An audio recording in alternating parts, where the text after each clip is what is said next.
ولا تنافي بين الاستغراق وإفراد الاسم لأن الحرف إنما يدخل عليه مجردا عن معنى الوحدة ولأنه بمعنى كل فرد لا مجموع الأفراد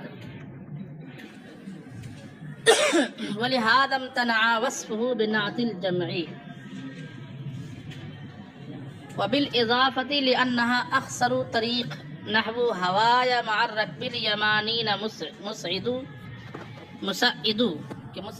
ہوگا أو لتضمنها تعظيما للشأن المضاف إليه أو المضاف أو غيرهما كقولك عبدي حضر وعبد الخليفة ركب وعبد السلطان عندي أو تحقير النحو ولد الحجام حاضر وأما تنكيره فللإفراد نحو وجاء رجل من أقصى المدينة يسعى أو النوعية نحو وعلى أبصارهم غشاوة أو التعظيم أو التحقير كقوله له حاجب عن كل أمر يشينه وليس له عن طالب العرف حاجب أو التكسير كقولهم إن له لإبلا وإن له لغنما أو التقليل نحو ورضوان من اللہ اکبر.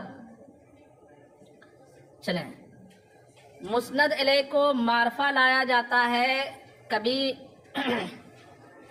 علم کے ذریعے سے، کبھی ضمیر کے ذریعے سے، کبھی اسم موصول کے ذریعے سے، ہے نا.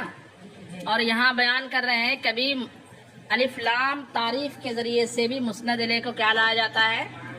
معرفہ لایا تھا. اس کی کچھ وجوہات اوپر بیان کر دی گئی. اب اسی کے تحت ایک بات یہ بیان کر رہے ہیں کہ الف لام جس پر داخل ہوتا ہے، الف لام جس پر داخل ہوتا ہے اس سے کبھی استغراق افراد مراد ہوتے ہیں. کیا مراد ہوتے ہیں؟ یعنی تمام افراد. اب اس کی دو قسمیں پڑھی ہم نے، استغراق حقیقی اور ایک استغراق عرفی. اس کو بند کر دیجئے. تو الف لام جس پر داخل ہوتا ہے اس پر ایک افادہ یہ معنی کیا کرتا ہے کہ اس سے کل افراد مراد لیے جاتے ہیں. کل افراد کی دو صورتیں بیان کی گئی، حقیقی اور حکمی. عرفی چلے عرفی ٹھیک ہے، عرفی سے مراد دے رہے ہیں. عرف میں جس کو کل کہے، جیسے میں یوں کہ کل طلبہ ہمارے پاس بیٹھے ہوئے تھے، تو دنیا کے کل طلبہ نہیں بلکہ مراد عرفن جو ہے، جب جامعہ والا کہے کل طلبہ تو صرف اس جامعہ کے کل طلبہ یہ مراد ہے. تو چاہے وہ عرفی ہو یا حقیقی ہو. اب اس کے بعد ایک بات سمجھانے کے لیے کہہ رہے ہیں کہ کل افراد میں تو جمعیت ہے، ایک سے زائد کا معنی ہے. کل افراد تو ایک سے زیادہ ہے نا جی. کل افراد 10 20 ہزار 50 ہزار یہ واحد سے زیادہ ہے جی. تو ایک لفظ جو واحد ہو، تثنیہ نہ ہو اور جمع نہ ہو. رجال بول کر کل رجال مراد لیں گے، لیکن الرجل بول کر آپ کیا بول رہے ہیں؟ کل رجل مراد لیں گے. الرجل بول کر کے کیا مراد لیا جا سکتا ہے؟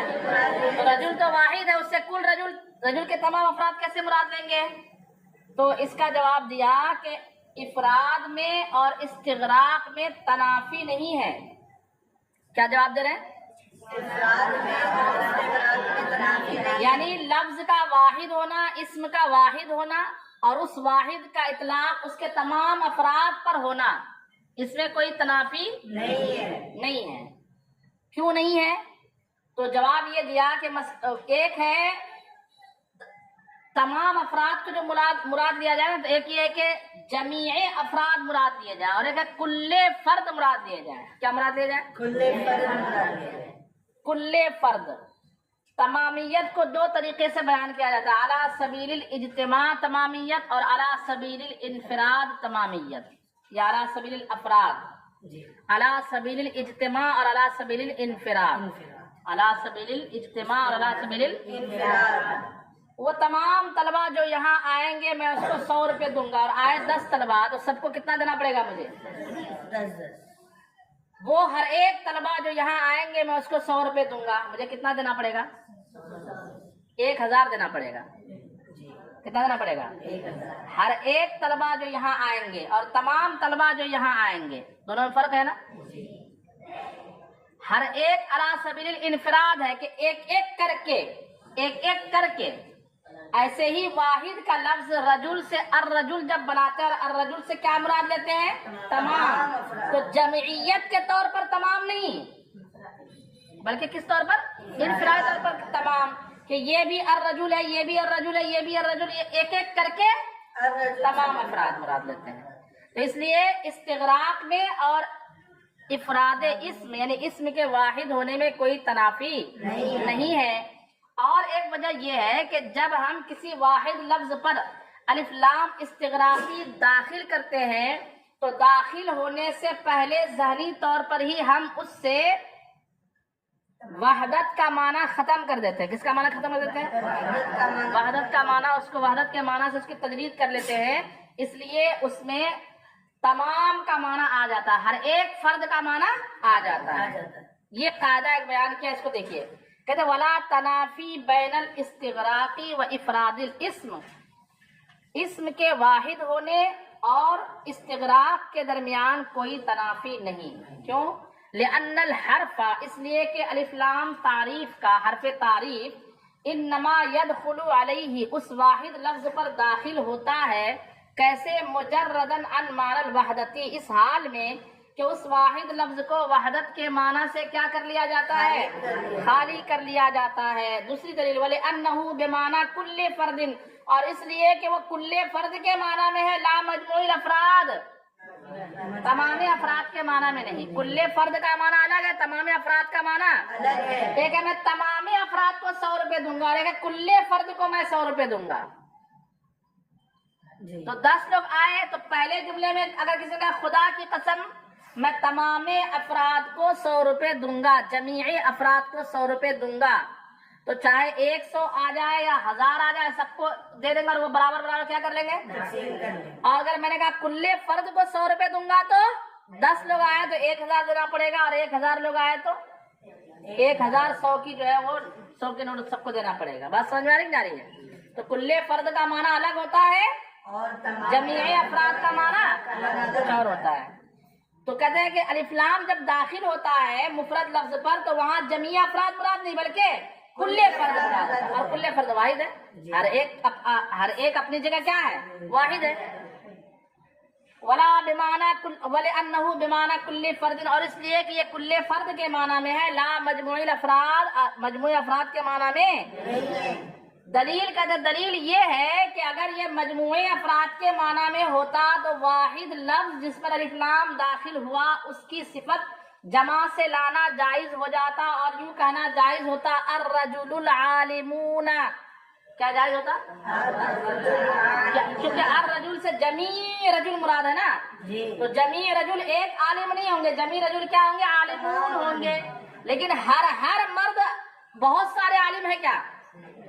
یہ ایک مرد ہے عالم ہے کیا؟ عالمون ہے. یہ دوسرا مرد ہے عالمون نہیں بلکہ کیا ہے؟ عالم ہے. تو اس لیے واحد لفظ پر الف لام استغراقی جب داخل ہوتا ہے تو اس کی صفت کو جمع لانا درست نہیں بلکہ اس کی صفت کیا لائی جاتی ہے؟ واحد لائی جاتی ہے. کیوں؟ کیونکہ استغراق پر وہ دلالت کرتا تو ہے لیکن علی سبیل الاجتماع نہیں بلکہ علی سبیل الانفراد. کہتے ہیں وَلِهَذَا امْتَنَعَ وَصْفُهُ بِنَعْتِ الْجَمْعِ، اسی لیے ممتنع ہے اس کی صفت کو کیسے لانا؟ جمع کے ساتھ لانا، یہ ممتنع ہے. یہاں تک جو ہے مسند الیہ کو الف لام کے ذریعے معرفہ لانے کی وجہ مکمل ہو گئی، وجہ والی بات مکمل ہوئی. اب اس کا کہتے ہیں بالاضافتی، اور کبھی کبھی مسند الیہ کو معرفہ لایا جاتا ہے کیسے؟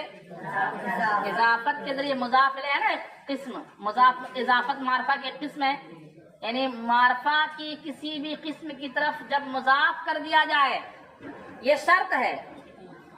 مضاف معرفہ کب ہوگا؟ جب اس کی اضافت کدھر کی جائے؟ معرفہ کی طرف. اگر جو ہے نکرہ کی طرف مضاف بنایا جائے تو معرفہ ہوگا کیا؟ جیسے غلام معرفہ ہے کہ نکرہ ہے؟ نکرہ ہے. غلام کی اضافت اگر زید کی طرف کر دے، غلام زید، اب غلام کیا ہو گیا؟ اور رجل معرفہ ہے کہ نکرہ ہے؟ نکرہ ہے. اب اس کی طرف اضافت کرتے ہوں کہ غلام رجل، یہ نکرہ مخصوصہ ہوگا. بس مخصوصہ کا مطلب یہ ہے کہ غلام کے افراد میں کچھ کمی ہو جائے گی. تقلیل افراد کا مطلب ہے تخصیص. تخصیص کا مطلب کیا ہے؟ افراد میں کمی واقع کر دینا بس، کہ پہلے غلام 100 غلام تھے، 50 غلام مرد کے تھے، 50 غلام عورت کے تھے، تو جب میں نے کہا رائی تو غلامن، میں نے غلام کو دیکھا، تو تعین نہیں ہو پائی کہ عورت کے غلام کو دیکھا کہ اگر یوں کہہ دیا رائی تو غلام رجولین، تو کتنے غلام کی چھٹائی ہو گئی؟ 50 کی چھٹائی ہو گئی۔ تو افراد میں کمی واقع کر دینے کا نام ہے تخصیص۔ تخصیص کا مطلب خصوصیت نہیں سمجھنا، بلکہ کیا سمجھنا ہے؟ افراد میں کیا کر دینا؟ کمی کر دینا، قلت کر دینا، کم تقریر کر دینا، اس کا نام ہے تخصیص۔ تو اسی لیے کہتے ہیں یہ جائز نہیں۔ یہ تو ہوا کہ اسم کو اگر نکرہ کی طرف مضاف کیا جائے تو وہ معرفہ نہیں ہوتا، بلکہ کیا رہتا ہے؟ نکرہ ہی رہتا ہے، صرف کیا بن جاتا ہے؟ نکرہ مخصوصہ بن جاتا ہے۔ لیکن معرفہ کی طرف جب اسم کو مضاف کر دیا جائے، قلم نکرہ اور قلمی کیا معنی ہو جائے گا؟ میرا قلم متعین ہو گیا، قلم زید، زید کا قلم متعین ہو گیا، قلم الذی ہوا عالم، اس آدمی کا قلم جو عالم ہے، قلم کیا ہو گیا؟ متعین ہو گیا۔ بات سمجھ میں آ رہی ہے؟ اس طرح سے تو معرفہ کو، مسند الیہ کو اضافت کے ذریعے سے بھی معرفہ لایا جاتا ہے، اور اس کے مقاصد چند ہیں۔ پہلا تو مقصد یہ ہوتا ہے کہ اگر وہاں پہ اضافت کا استعمال نہ کیا جاتا مسند الیہ میں، مسند الیہ کو بطور مضاف کے نہ لایا جاتا تو عبارت زیادہ لمبی ہو جاتی۔ کیا ہوتی؟ تو عبارت کی کیا بولتے ہیں، طول عبارت سے بچنے کے لیے اور عبارت میں اختصار پیدا کرنے کے لیے مسند الیہ کو کیا لایا جاتا ہے؟ اضافت کے ذریعے لایا جاتا ہے۔ جیسے یہاں مثال دی ہوئی ہے، ایک شاعر کا شعر ہے، وہ شعر کا پس منظر یہ ہے کہ وہ جو ہے اپنے محبوبہ کے ساتھ سفر کر رہا تھا، کسی علاقے میں گیا اور اس نے غصے میں ایک آدمی کو مارنے کا اس پر الزام آ گیا، مارا ہوگا نہیں مارا ہوگا، اور اس کو قید کر لیا گیا، اس شخص کو کیا کر لیا گیا؟ قید کر لیا گیا۔ اب یہ جیل میں، اور وہ قافلہ تو رک نہیں سکتا، ٹرین رکتی ہے کیا؟ آپ یہاں سے بمبئی جا رہے ہیں اور پونا میں کچھ آپ کے ساتھ حادثہ ہو گیا، پولیس والے نے پکڑ لیا، تو جو قافلہ وہ کہاں چلا جائے گا؟ بمبئی، اور آپ وہاں رک جائیں گے جیل میں۔ تو یہ جو ہے نیچے کا مصرع جو ہے نیچے دیا ہوگا، دیکھیں دوسرا مصرع کہاں گئی وہ عبارت؟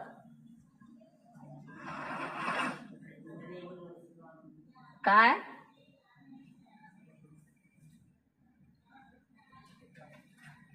یہ جعفر بن علیہ کا یہ قول ہے، مکہ میں قید کر لے گا، وہ پورا شعر کیا ہے وہ؟ کہاں ہے وہ شعر؟ چلے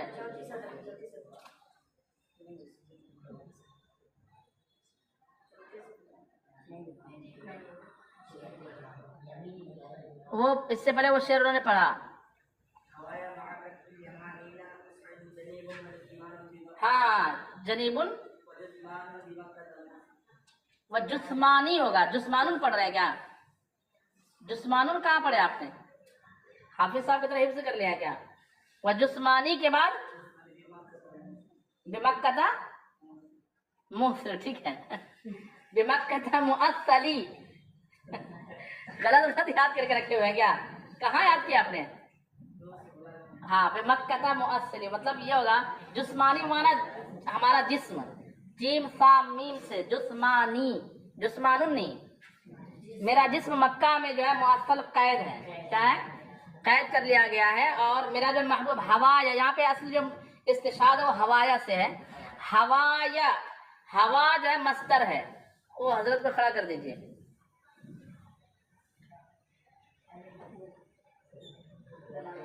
پتہ ہی نہیں کہ میری طرف اشارہ ہے جی، آپ کھڑے ہو جائیے، نیند آ رہی ہے آپ کو؟ ہوا کیا ہے؟ مصدر ہے، اس کا معنی خواہش، محبت، ٹھیک ہے، اور جس سے محبت کی جائے وہ محوی ہے، کیا ہے؟ محوی، ٹھیک ہے، یا مصدر اس میں مفعول کے معنی میں، ہوا بمعنی کیا ہے؟ محوی۔ اگر یوں کہتے ہیں الذی ہویتہ یا الذی اہواہ، وہ کہ جس سے میں کیا کرتا ہوں؟ محبت کرتا ہوں، مع الرکب الیمانین، رکب جو ہے راکب کی جمع، راکب کس کی جمع؟ راکب کا معنی سوار جو سواری پر جا رہا ہے، یمانین یمانی واحد اس کی جماعت سالم یمانین حالت نصب میں، نصب و جر میں، یہ حالت جر میں ہے، ٹھیک ہے. یمانین مطلب یمنی مسافروں کے ساتھ مسعدو چڑھا ہوا ہے، سفر پر ہے، جا رہا ہے، ٹھیک ہے. مطلب میرا محبوب جو ہے یمنی مسافروں کے ساتھ کیا کر رہا ہے؟ سفر کر رہا ہے، جا رہا ہے. وہ جسم آگے کیا ہے؟ وہ جنیبن، ہاں جا رہا ہے ہم نشی ہو کر کے. وہ جسمانی بے مکہ مؤثنی، اور میرا جسم جو ہے مکہ میں مقید ہے. یہ وہ دوسرا مصرع کا مفہوم ہوگا. خیر، یہاں پہ ہوا مضاف ہے اور یا متکلم کیا ہے؟ مضاف الیہ. یا متکلم مضاف الیہ. ہوا مصدر ہے اور یہ مصدر کس معنی میں ہے؟ مہوی کے معنی میں. سمجھتے جائیے کس معنی میں ہے؟ مہوی کے. جیسے ہدا سے مہدی آتا نا، ہدا سے اس میں مفعول مہدی، ایسے ہوا سے مہوی اس میں مفعول کے معنی، مصدر اس میں مفعول کے معنی میں ہے. اور مصدر کی اضافت کدھر کی گئی ہے؟ یا کی طرف. اگر میرے محبوب یا میں جس سے محبت کرتا ہوں، اس کو لانے کا ایک طریقہ یہ تھا کہ الذی احواہ کہتا. کیا کہتا؟ لیکن الذی احواہ کا عبارت کیا ہو جاتی؟ لمبی ہو جاتی، ٹھیک ہے. اس لیے سیدھا کیا کیا اس نے؟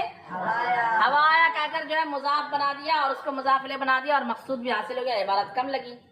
تو اختصار کے تحت یہاں پر مسند الیہ کو کیسے لایا گیا ہے؟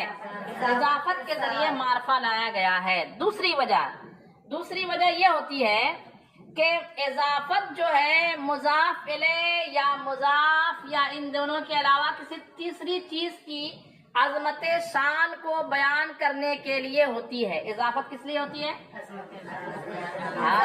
اضافت کبھی کبھی کس لیے ہوتی ہے؟ بولیے. عظمت شان کے لیے بھی ہوتی ہے جناب، عظمت شان کے لیے. اللہ تبارک و تعالی جو ہے مالک دنیا بھی ہے، مالک دین بھی ہے. لیکن قرآن پاک میں فرمایا مالک یوم الدین. کیا فرمایا؟ یوم دین کی اہمیت بتلانے کے لیے، ہے کہ نہیں؟ تو کبھی کیا ہوتا ہے اضافت اس لیے لائی جاتی ہے تاکہ مضاف کی اہمیت سمجھ میں آئے. کس کی؟ یہ کہاں کا کھجور ہے؟ مدینے کا کھجور ہے. کہاں کا کھجور ہے؟ تو کس کی اہمیت بتائی گئی؟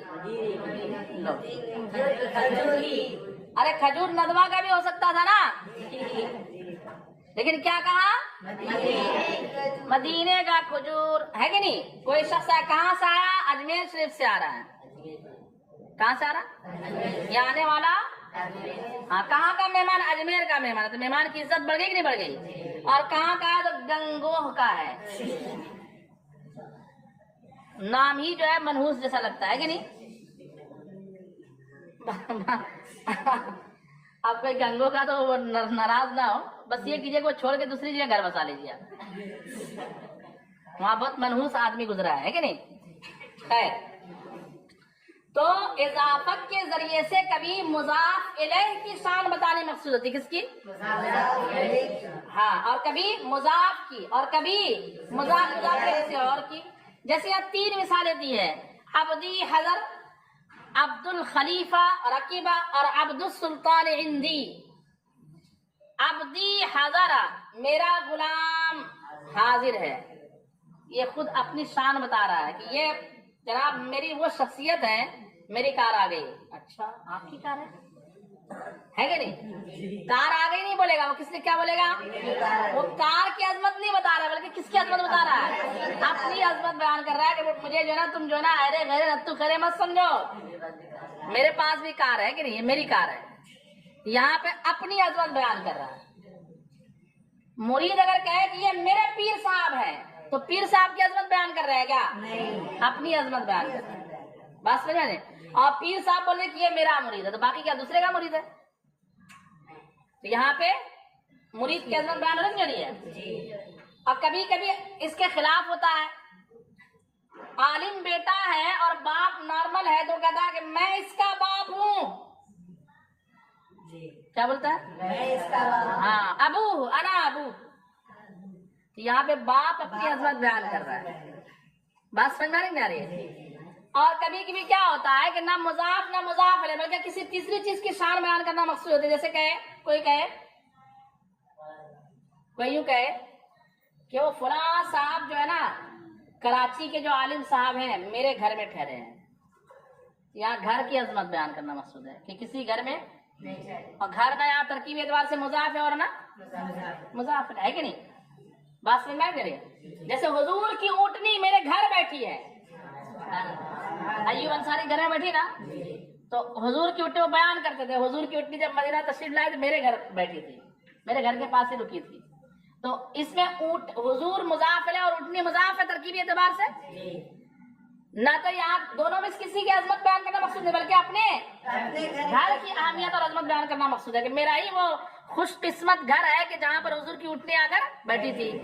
اس طرح سے کبھی کبھی مضاف مضافلے کے علاوہ کسی اور تیسری چیز کی بھی عظمت بیان کرنا، اور کبھی جو ہے حقارت بیان کرنا مقصود ہوتی ہے. کیا بیان کرنا مقصود ہوتی ہے؟ حقارت بیان کرنا مقصود ہوتی ہے. کہاں کی چیز ہے تو بنا جائے گی، ہے کہ نہیں؟ ایسا ہے. دیکھیے کہتے ہیں اور ہا ضمیر کا مرجع اضافت یا اضافت مشتمل ہوتی ہے، لفظی معنی ہوگا اضافت کے مشتمل ہونے کی وجہ سے. کس چیز کو مشتمل؟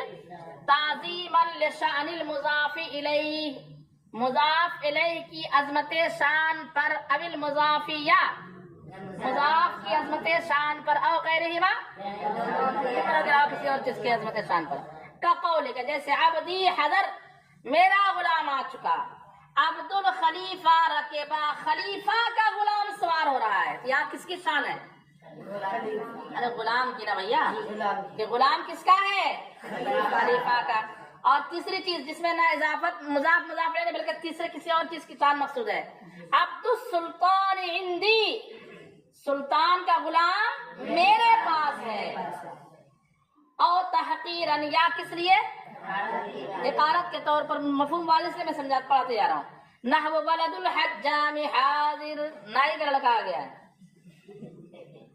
اس زمانے میں نائی جو ہے یہ پیشہ تھوڑا سا گھٹیا تھا، ابھی جو ہے نائی کا پیشہ گھٹیا نہ رہا، سمجھا؟ ابھی تو مطلب جو ہے کیا بولیں گے، ڈیوٹی پانی کرنے والے سے اچھا پیشہ ہو گیا نائی کا پیشہ.